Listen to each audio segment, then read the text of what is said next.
Welcome to the Strong Youth Project, where our mission is to improve organized sport experiences for youth, parents, coaches, and other mentors via education and evidence-based practice.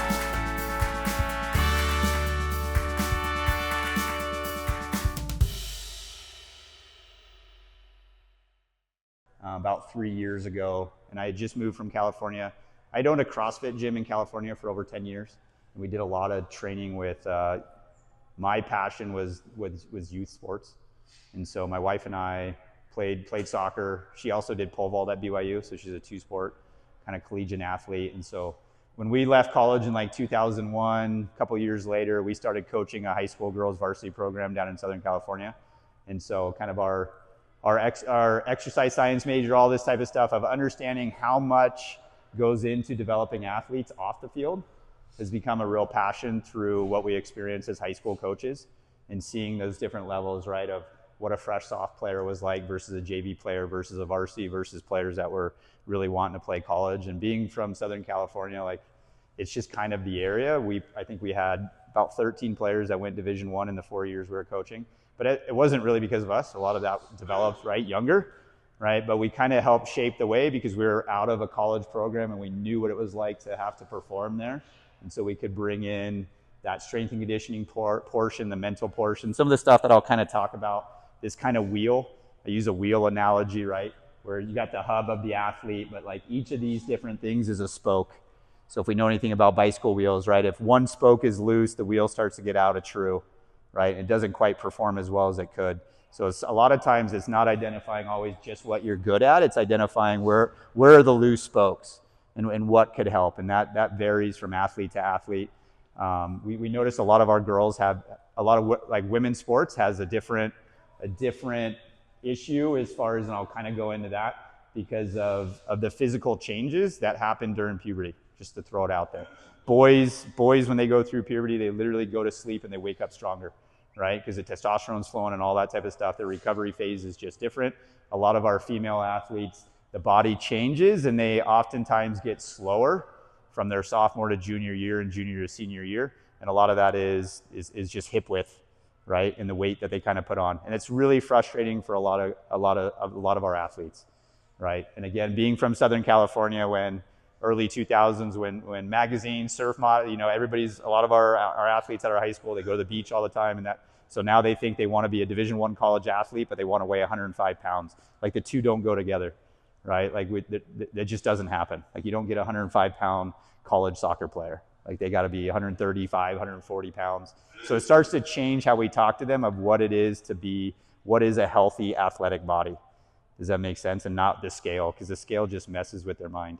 Right? And so that went into the nutrition issues because we started seeing all sorts of stuff with players getting nagging injuries and all this type of stuff. And then we started to realize most of them were just surviving off energy drinks.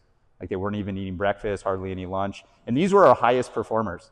The highest performers tended to have a lot more problems, I would say, in their wheel than, say, a fresh soft player that was there just to have kind of fun. Does that make sense? So anyways, a lot of dynamics there. But a lot of what we're trying to do with here is, you kind of saw some of the soccer skills. We want to develop those. Clearly, it's a time to do it. We were chatting about being 8th grade. Everybody's 8th grade. The girls, most of your girls are 8th graders, right? A couple in 7th. And a 6th grader as well. Oh, she's like, I don't want to do this. That's okay. It's okay. I understand. But and hopefully that's a lot of the things too, right? Where we have to battle some of what is going on for a lot of our female athletes when they come into a weight room, right? Like, we saw a lot of that. My first go around with that first high school program is a lot of girls thought they would just turn into boys and that they would bulk up and they'd get these massive muscles, right? And it's like, I've been working out for like 40 years and like, I don't have massive muscles. Like, you're not built that way. Most of the girls are not built that way, right? You get a couple that are kind of quick gainers and that type of stuff, and you gotta manage those emotions.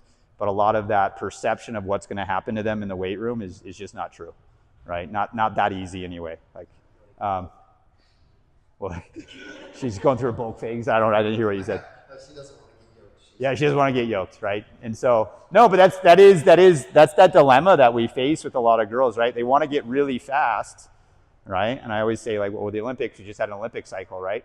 You don't see a 100 meter, 200 meter, 400 meter runner that doesn't look a little bit ripped, right? Female athletes or male athletes, because the upper body is crucial to help with speed, right? And I think from an athletic standpoint for soccer especially, developing the upper body strength not only helps them run faster, but it helps with a lot of the upper body injuries, being number one being concussions, right? You're falling in whiplash, all those types of things. The weaker your upper body, the more susceptible that head is to kind of popping around, right? And that type of stuff. So a lot of that reason for the upper body and the strength is speed, right? They all want to be faster on the field, but really a lot of it's injury prevention, right? And that type of stuff. And then how quickly, we know the stronger you are, the faster you're going to recover from injuries if it does happen. We can't prevent all injuries, right? There is no way to do that. There's a way to prevent a lot of injuries though. And we kind of started tracking that again when we were coaching our high school the first year we coached our high school program during the high school season across 3 teams, right? So 60 athletes.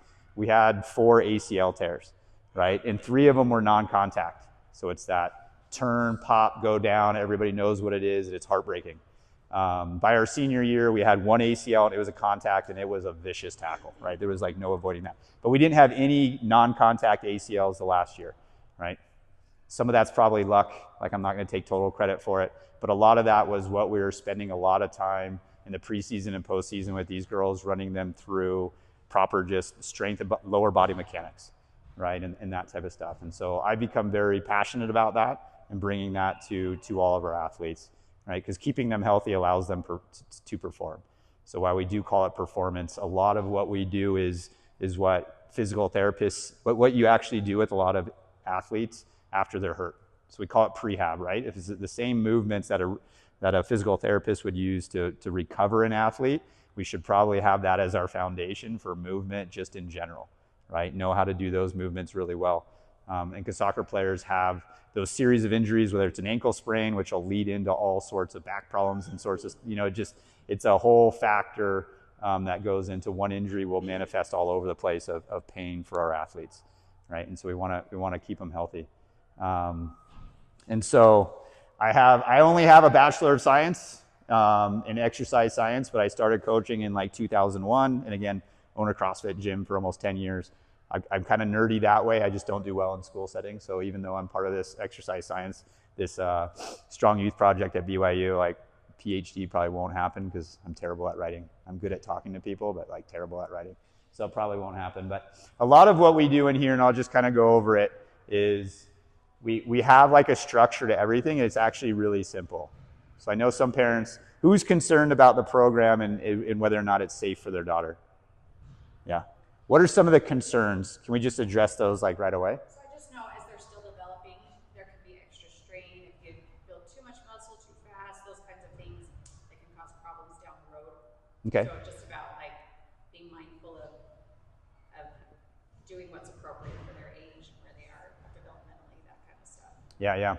So we're going to encourage you to go to our website, the Strong Youth Project, and look into some of that literature. Because because a lot of what I faced early on was like, hey, kids should not lift weights because it stunts growth, right?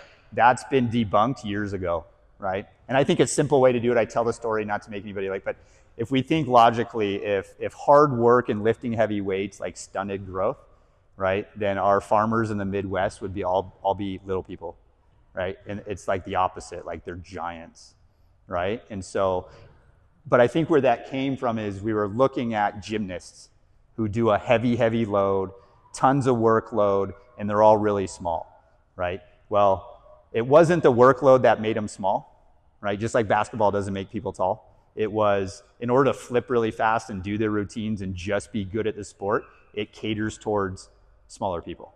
Does that make sense? Like I've worked with gymnasts, but I got to work with a lot of divers, swimmers and divers in California, and they're generally pretty small as well because the flipping rotation and all of that. It's beneficial to someone smaller. It's not that the sport made them small. It just kind of, like I said, basketball doesn't make players tall, right? It just kind of gears towards that type of athlete. So I think that kind of came into just that nomenclature, like that understanding across parents, right? Which is, we don't want to do that. Affects growth plates, all that type of stuff. Generally, most of the literature points to the opposite, right? More workload, more stress, more jumping increases bone density, increases tensile strength in the ligaments. Like more of that is actually better, right? And because we see that with a lot of literature coming out for osteoporosis and that type of stuff, is like we need impact. Like the elliptical machine is a great rehab machine, terrible for longevity because there's zero impact. Like you actually want the impact, right? And that type of stuff. And that was like really interesting. I got to go to China for 6 weeks and work with their younger program. And they were doing a bunch of stuff. A lot of swimmers, their bone density is like really low because they're in a zero gravity environment most of their training, right? So while it's good for as you get older to maybe go into a swimming pool to mitigate some of that pounding and arthritis and some of that pain, but it's not necessarily good for longevity of their bone density and everything else, which is kind of fascinating because swimmers are really good in the water for their technique, but like strength-wise, when we bring them out to land, you kind of notice like they had some issues, right? But those same issues that those ultra-mobile joints that a lot of swimmers have, again, that's why they benefit from swimming, because a lot of their mobility and stuff, like there's a reason why we joke around like they're aqua jocks, because you bring them out to land and they break easier because their joints are actually more mobile. Like their ligaments are like kind of hypermobile. So sports tend to go into specialization at the really high levels, right? Nobody would say Michael Phelps looks like a physical field specimen. Super long torso, little legs. Like he's kind of a weird looking guy, right? But it's really good for the water. So a lot of what we do here, so we have just kind of set things that we're going over to get that pounding, kind of plyometric base. But a lot of it goes into soccer. So you guys did your footwork stuff the other day when you're in here. And so a lot of what we're trying to teach here is just repetition of movement. Is their upper body helping their lower body? Can they land in the same spot every time, right? Economy of movement and that type of stuff. And can they be high on their toes? Like coaches say that all the time, right? Like get on your toes. Because I can't change directions very quickly if I'm flat-footed. Like we just know that, right? So a lot of what we do here is just to get them, and it is done for a reason, right? Like forward and back hops, like it's 2 foot. We go from simple to complex, right? So simple being both footed to then single footed stuff once they're warmed up a little bit, right? And then that's where, and we're teaching a lot of our BYU students as well. That's where you start to see discrepancies for athletes, because how do they look jumping on 1 foot? Most of them are right footed, so they jump really well on their left foot. And then all of a sudden you see them jump on their right foot, and it's like, it's much more difficult, which is the same reason why kicking with their left foot is going to be harder for a long time until we build the strength on that foot to plant and balance. So a lot of these drills will actually go into helping them be better with their off foot in soccer. Because a lot of times athletes, like they just overemphasize that right foot every time they do. So the left foot's really good at balance and strength, and the right side's almost non-existent. And so that's why they don't want to even try with their left foot, because they feel so goofy on it, right? So a lot of what we're trying to do is get that balance and agility on both sides from left to right to kind of balance them out, which then will hopefully, as we even talk to them, we'll give them a confidence to try to start doing stuff with their off foot more often, right? So I know it seems weird, but we're pretty nerdy about everything. Everything we do has a purpose for it. And so if the athletes constantly remember that as they're doing it, like they can get a lot better, right? And hopefully that's that internal voice that gets them to put total effort into the 20 seconds of work and then the 10-second of break. I heard you guys did really well on your quick feet because then you didn't have to hold the push-up position, right?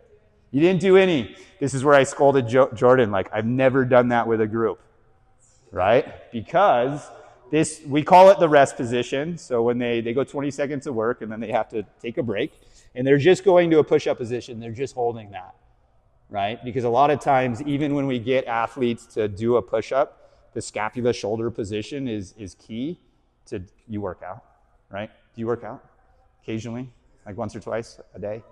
Okay. Right? If you're doing bench press and those types of things, right, there's a certain load and there's a way that we get our joint set for maximal like strength. You work out too. Yeah. I was getting there. I'm getting there. Yeah. Oh, I know, because you said you were going to demo the agility ladders and everything. That's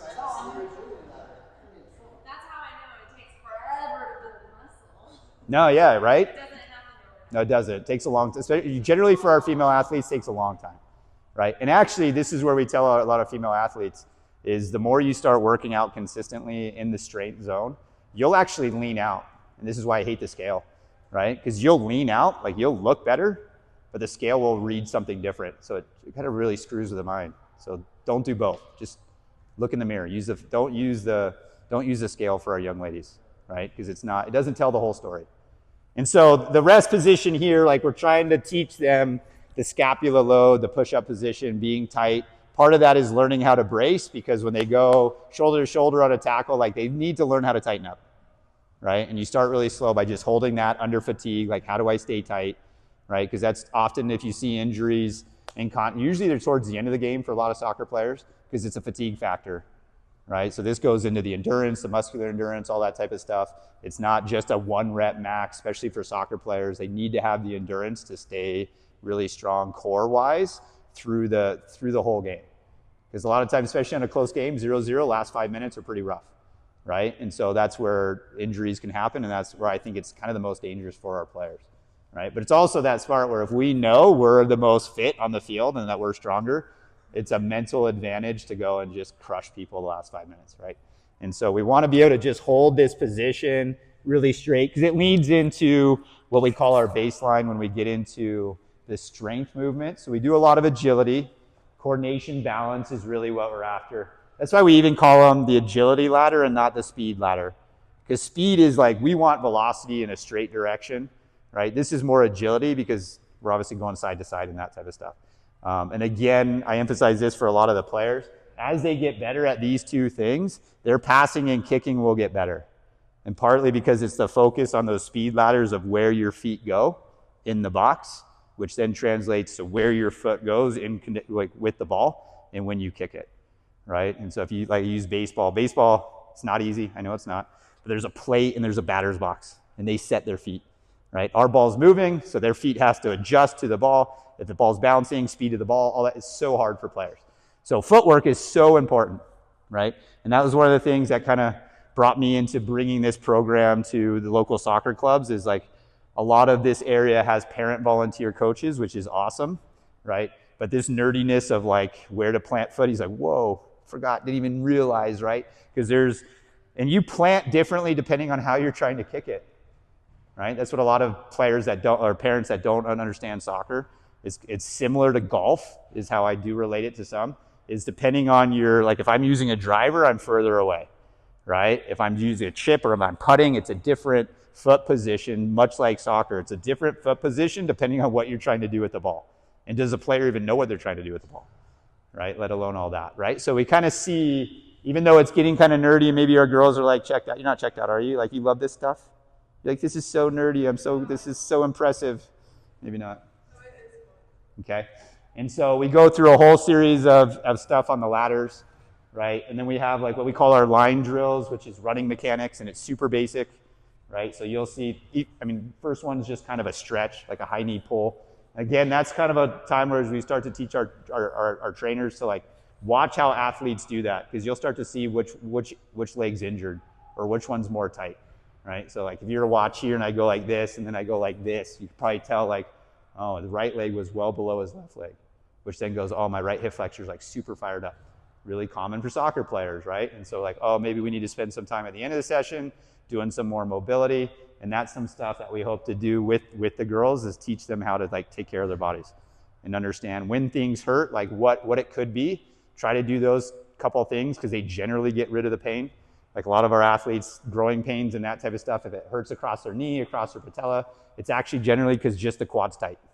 So if they just spend time like stretching out the quad or getting a foam roller, especially on the inside of the quad, because when you like look at quad muscles, that inside always looks the biggest, right? Well, it gets the most tight, right? And so that tension right there is generally what causes pain across the knees for our athletes. So if they just massage that out or stretch that area, all of a sudden the pain goes away, right? So we want to equip your girls with abilities to like take care of themselves, right? So again, so that they can perform. So we do a lot of just mechanics, trying to get them to move better, because that'll help increase the speed. Because like you were saying, strength takes a long time, right? So this is like the calls that I get with parents, is like, can you make my kid faster? It's like, well, how old's your kid? They're like 9. I'm like, yeah, it'll take like 8 years, right? Because you're gonna go through growth spurts, you're gonna go through all these types of things, right? And that's another thing, like with certain players, all of a sudden when they go from being on their toes really well to flat-footed all the time, like as parents, that's our cue to just lay off of them for a little while. Because no matter how hard they try, it takes a while to get that motor recruitment back. It's like physiological changes in their body where motor recruitment just doesn't happen, It doesn't take place. Does it make sense? Like they can't fire, all right? And I know I'm pretty small, but my oldest son's like almost 6 feet tall, so he had that growth spurt, something I never experienced, right? So all of a sudden he's flat-footed on the field, right? And luckily I kind of knew because he's like a baby giraffe for like a year, like just was like clumsy, moved around. And that happens to a lot of our athletes, right? And so understanding all those things. And again, our strength stuff, you guys do that the other day? So we do push-ups, and the way we do them in here, do you guys tell your parents about anything that we did in here? I told them we did lots of push-ups like on the rings. Yeah, so push-ups. So what we do is, sorry? Squats. Some squats. Yep. What else did you do the first day? Like plank and like this. Did that. What else did you do over there? So you got push-ups, ring rows, squats. Do you remember what the other one was? Jordan's like wants to know if this. Oh, you did sit-ups that day? Okay. So a lot of times what we do, and we call it baseline, right? So they'll do push-ups, which is a pushing motion. So they'll do a pushing motion, a pulling motion, a squatting motion, and then some type of core movement. So whether it's sit-ups, dead bugs, some kind of core stability, because that's really all the body does. Pushes, pulls, squats up and down, and then hold the core, right? So we keep it really basic. And we call it baseline because as the girls, as they get more active, right, and say they get way into this, right, this would be just their warm-up. You want to prime the pushing, squatting motion before they would even get into any strength stuff, right? So just kind of looking at the schedule, and for most of our athletes, they're only coming in like once a week. So they're really only going to do these things over and over, right? A lot of them are like, well, when do we get to lift? It's like when you come in 2 or 3 times a week, right? Because until they move really well, there's not a lot of reasons to just say, okay, hey, we're going to go squat heavy once a week, right? Because then you're just sore all the time, right? And it's not necessarily well-rounded and that type of stuff. So we want to get into that point, right, of strength takes a long time. The biggest component of strength is consistency, right? And these are movements. So when we say push-ups, we want the full range of motion, right? If we take most of the girls and we had them go on the ground and tried to get them to do 10 push-ups, it would not be pretty, right? And that type of stuff. And so a lot of times and a lot of people will call them like girl push-ups, like we'll put pads and then go on the knees. Problem is for our athletes, that doesn't require as much core stability all the way through, right? You can almost, if you go down on your knees, you can pretty much disengage your core and still hold stable, right? Does that make sense? So that's why a lot of times we keep them on their feet, and there's no such thing as a girl push-up in here. It's like you're either on your feet or you raise the bar, right? So that they have that core stability, because that's what athletic speed and ability is, especially on strength, is to maintain a good upper body. And we know this is a weak position, right? So we don't want to see our athletes in that or some kind of wet noodle, we joke around, wet noodle position, right? We need them to be kind of like when you see those sprinters in the Olympics. It's like beautiful, right? Like just heads into one zone and just, right? So that's what we want to get them to do very simply. And then with ring rows, it's a pulling motion. So there's a progression on that as well. I did have gymnasts in here, so my female gymnasts would not do ring rows. They would do pull-ups, right? They wouldn't do sit-ups. They would do what's called like toes to bar, like those crazy, like strong athletes. So is there a way you kind of keep track of each kid that comes in and where they're at, if they're coming in multiple times a week, if they're coming in just once a week, and kind of their progression, or like how do you kind of keep track of that? We do if they come in more than once a week. Okay. If they don't really come in more than once a week, you can start to see it. What I mean by that is we don't really track all the points, right? Does it make sense? We ask them, and this is where there's that balance, right, of being overly controlling for them and then having them say, hey, keep track of where you're putting your bar, right? So a lot of our girls or boys, older, 8th grade and older, like we'll let them bring their phones in here and like track where your stuff is. So next time you come in, maybe you can lower it down a little bit lower, right? Or maybe, hey, come over here and do the old measurement of like, oh, cool, it's at my thigh. Go find a chair, a tub, a table, something at home that's at that level, right? Because if we're doing, say, 5 rounds and we usually try to do 10 reps of everything, right? That's 50 reps in 10 minutes of each exercise. So if you're doing that once a week and you add 1 extra day to that, you get more than twice the benefit, right? Because the body goes through these adaptations, right, of being under load and building up to go do it again easier, that if they do this again within a couple of days, the body builds again, right? Whereas sometimes you go too long, or like say you're coming every Monday and then all of a sudden the week of Thanksgiving we're off and you don't do anything in that 2 weeks, you don't do anything, you're weaker than when you actually did it with us. Does it make sense? So a lot of what we try to encourage is we're doing this in here, and again, this is a warm-up, like great question. It's a warm-up, so I'm not overly concerned with how hard this gets because it should be really good quality of movement. And as they get to a part where they can blaze through that, and now they're signing up for additional sessions, and usually we add this in like January or February, where they can actually do an hour-long strength and conditioning portion, right? So then we bring out the bikes for more of a cardio portion. We do have like a strength, like squat, and that's where they do track stuff. They have a certain amount of reps they do every like 2 minutes, right? And we keep track of how many reps and what their weight is at, right? And then we keep track of like a score. Like typically they're not allowed to do that until they can score what we say a 4 out of 5 on squats. So there's like 5 main points of performance on squats.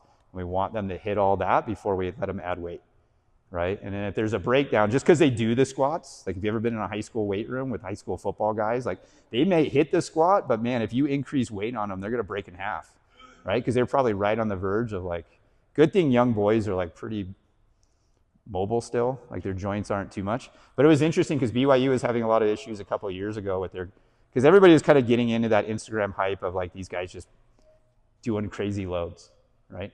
And then you realize these are 18, 19, 20-year-old young men still. And when you look at like the world's strongest men, none of them are 19, 20 years old. They're all in their 30s and 40s. Like that strength takes a long time to build up. So even though they have that like testosterone and all that stuff flowing, their ligaments were snapping under the load because they weren't really ready for it. So we're not doing that to them. Does that make sense? And so because I found over the years, right, is like you don't have to, especially with soccer players, there's no reason to go after what we call max loads. So even 5 rep maxes, there's no need for it. Like I'm much more concerned with a soccer player on like a 10 rep, right? Like every 90 seconds for 7.5 minutes. So they're getting 50 reps under a certain load. So we know exactly how much poundage they're moving, right? Because now we're getting into the muscular endurance, right? There is the strength component, but then there's the muscular endurance of how quickly are they recovering, because that's soccer. Like you're gonna sprint, maybe you get to walk around, but then you're sprinting. So it's that combination of just below submaximal loads with quick recovery.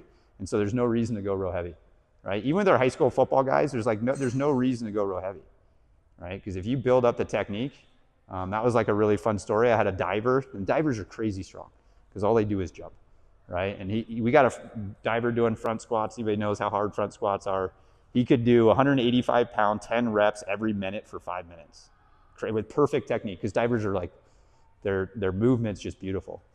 And I would never let him go higher than that until he went to college. He's like, I want to do this. And so we got him up to like a 305 front squat for like 1 rep, and it was beautiful. And I just stopped him because I'm like, that's already like 20 reps. Because I didn't know how high he could go, but it was like so pretty.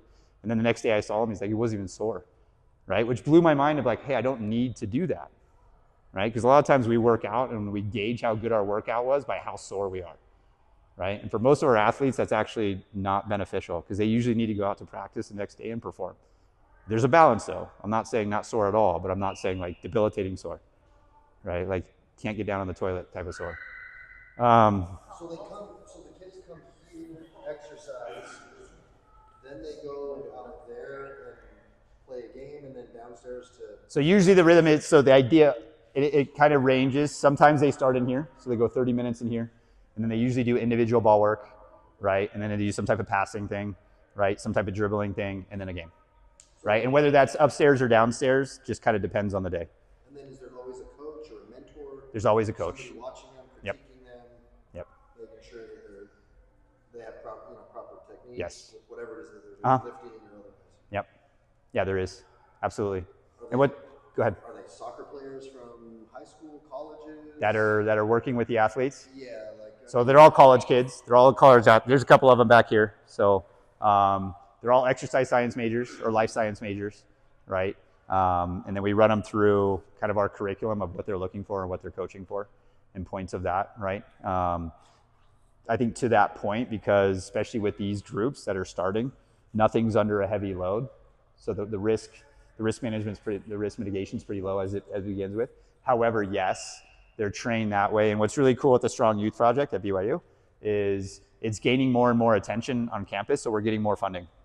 So what's actually really nice is actually BYU's paying part of their salaries to be here and to get that coaching experience, which is really cool, right? Because it actually allows me to get more coaches per athlete ratio than where I had to like financially do that before. So there's going to be more eyes on our athletes this year than there has been the last couple of years. And that's really cool. What routine they get here after school?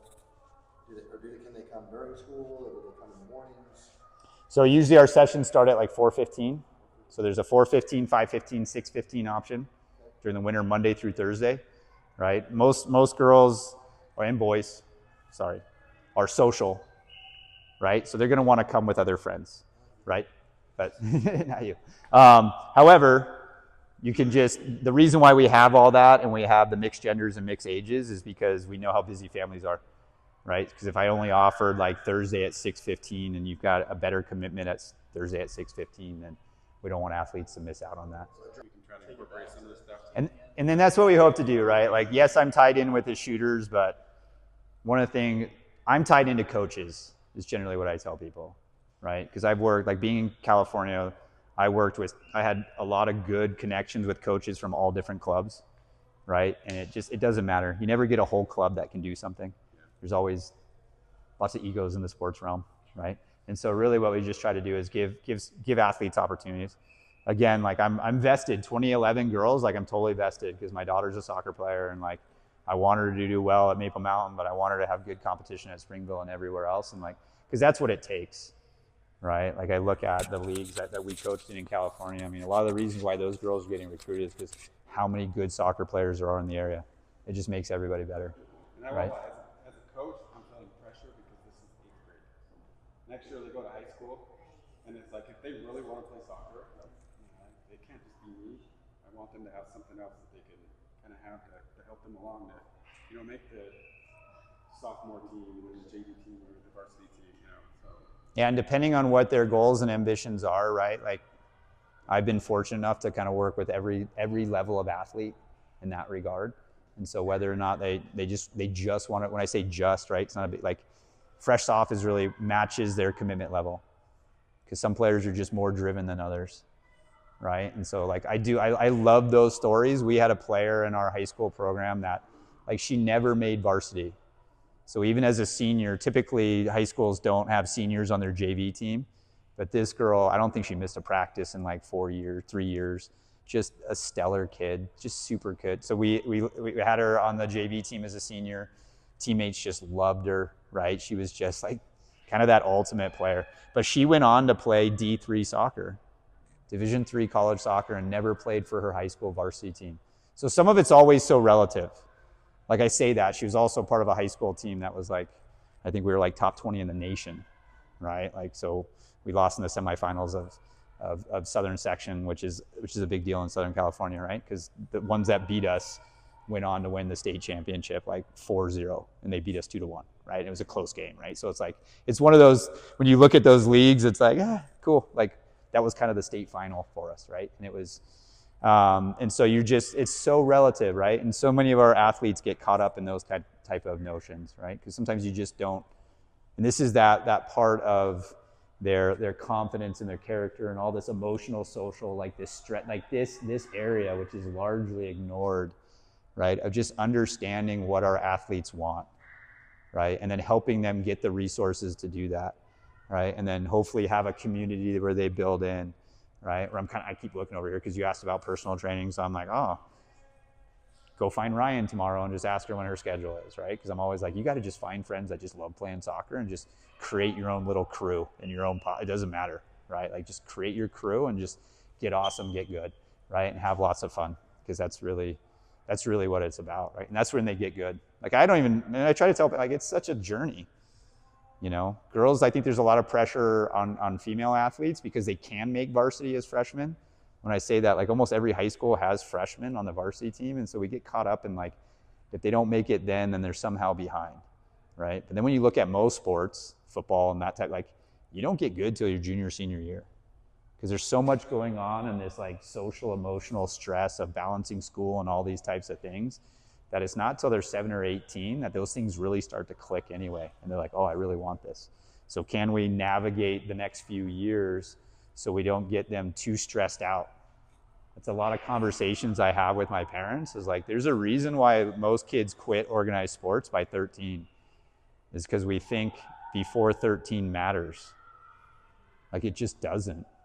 I mean, it does a little bit, right? But what matters is developing a love for the game, developing like the character and the habits and all these ways to take care of yourself, the self-talk, all these types of things. Like, that's the time to do that when they're, pre-teen.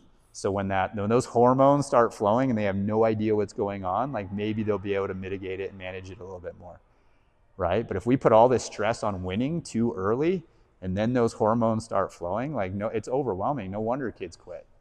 Because to me, it's so interesting, right, of what sports can do for our young ladies and for our young athletes, and why, like, it's such, like, I want these girls playing high school sports, right? Because I'm not saying every high school team's a good experience, right? But hopefully they have some friends, and hopefully they have, those, and I know how hard it is as a coach. Like, we took that strategy of the girls hated us more than they hated each other for a little while, right? So we just ran them to death until, because there's so much cliques and infighting, and that type of stuff. And so we just like, okay, cool, we're going to make them hate us, right? And then they kind of bonded together, and it's kind of fun to hear stories later on of like, oh, now we realize what you were doing, like your little tricks worked, and that type of stuff. And so give them time. Like, I usually tell this story too. We had a player in our first year there. She was a sophomore. She hated everything we did in the weight room, like absolutely despised it.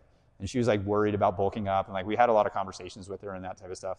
And eventually she like got on board with it, right? And understood that type of stuff. And then she went down and tried to walk on at the University of San Diego. It's a private school down there in San Diego. I don't know if you've ever seen it. Awesome place up on a bluff. Really cool. So she went in, she was going to go walk on. She was a good player. Like, she had some other offers, but she wanted to go there. And I actually happened to know the strength and conditioning coach at University of San Diego. We were police officers together in Newport Beach for a while. He's the one that kind of got me into the CrossFit methodology. So anyway, it's really kind of cool because they had this weight room approach because he had worked with college weight rooms before he went into law enforcement. So he goes down there, and I kind of asked, like, hey, keep an eye out for her. Like, see how she does. Because I had an idea of what kind of workouts and what kind of stuff he was doing. Because he was the one that influenced me on what I was doing for my athletes. So her first day walking on, they do like an assessment with all the new players, make sure they can do some movements. And then if they pass, they get to do the workout. So he called me after her first day. He's like, hey, dude, your girl killed it. She took second in the workout. Like, she beat pretty much everybody but one other senior, right? And so she earned a spot on the team and then was starting by the third game that year, right? And a lot of that was the weight room. And I remember her calling, being like, sorry, I hated the weight room, but like it was like what you said was real. Like, all the time to spend in the weight room, the extra touches, all that type of stuff is what allowed her to have the confidence to go walk on, right? And that type of stuff. And then I try to tell players that even though she went to Division I, walked on, was a starter, got offered a scholarship, she transferred after her freshman year to a D2 school, right? Because she was more concerned about her major and academics, and like, that's the nature of our female athletes, right? Soccer has like the highest attrition rate in NCAA sports, going on my tangents, but most of them don't play their full careers. Coach. It's so hard, right? And then if you actually give players all the individual attention like they would need to really develop their full game, you need a whole staff, which is kind of what we're trying to offer you, right? Is these other staff members, depending on if players want it, and that type of stuff. And that's where it has to align with the player and the parent. So sometimes I have hard conversations with parents of being like, maybe you're not aligned yet, right? Being like, hopefully a polite way of saying, take a step back for a little bit and let's work together to get them maybe where they want to go. Because sometimes they're not aligned because their lack of confidence, like they don't really believe in themselves yet. So we got to have those conversations, right? Because there's a lot of those emotions. And I know as a parent of 5 kids, right? My youngest being my 2011, like I messed up on the first 4 and maybe I got the 5th one right? Only because like she's so self-driven, and it's just took 5. The other 4 like don't care. Cool. On another side topic, this character stuff, like some of the stuff that we're doing at BYU, I'm working really closely with the psychology department right now. So it's a professor over there with sports psychology, and then she's got a colleague out of Baylor University. So we're working on this like character integration in sport, right? Which is actually really cool because it kind of goes this whole thing of, and again, it's with Baylor, so it's multi like faith-based disciplinary, but it's kind of like how are our players integrating their hierarchy of beliefs into themselves as players.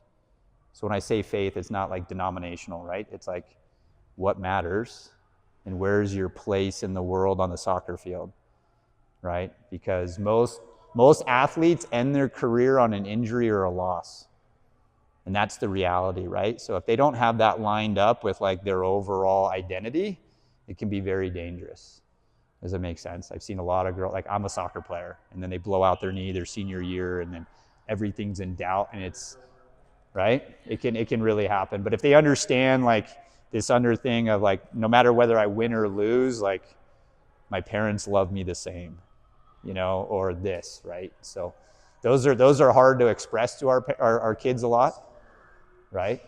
You know, because I used to joke around with my kids all the time, right? If they didn't score, they didn't play defense well, that they were walking home after the game, you know, right, Dallin? One of my kids back. But did you ever walk home after a game? No. So it was an empty threat, right? But it was like kind of funny. Because he was scoring. Yeah, he's like, nope. He's more of a defensive like center mid player. But that's the funny thing too, right? Is like my kids were more, they were like me, like defensive minded. And just that's where we thrived as players. And my oldest son, his grandparents who knew soccer, right? Their daughter was a 4-year starter at BYU. They think they knew soccer, and like all the time they're like, oh, did you score? It's like, he plays the 6. Like his job is to make sure the other team doesn't score. Does he score occasionally? Like, yes, he's really good at headers, and like he'd go up and corner kicks or set pieces, but like that wasn't his job. But that was always the first question, was did you score? It's like, it'd be like asking a center in football, like, did you score? You know, like probably not, man. Right? So anyways, I appreciate you guys. I appreciate you just letting me kind of talk away and all that type of stuff. Part of the Strong Youth Project is things that we've kind of coached with the whole time is we want them to be healthy the rest of their life. Right? We want them still working out with their spouses. We want them being active and doing all these types of things, right? Partly because the mental health game is such a big deal right now, right? And I can tell you right now, if you have aspirations for your daughter to play in college, and my daughter jokes around, she wants to play on Southfield, and my wife and I look at each other like, I don't know if we want that for her, right? Because the amount of stress that goes into those players, or having talked to so many of our players that went on Division I, right, and coming back and talking to us about how difficult it is to manage school, the social, and then you've got social media on top of that now. You've got, I mean, it's cool to follow, if you follow any colleges, all their media, there's all these pictures, but like every one of those pictures is pressure on those kids, you know? And so anyways, but if they want to go there, let's do it. And then let's make sure we build them up.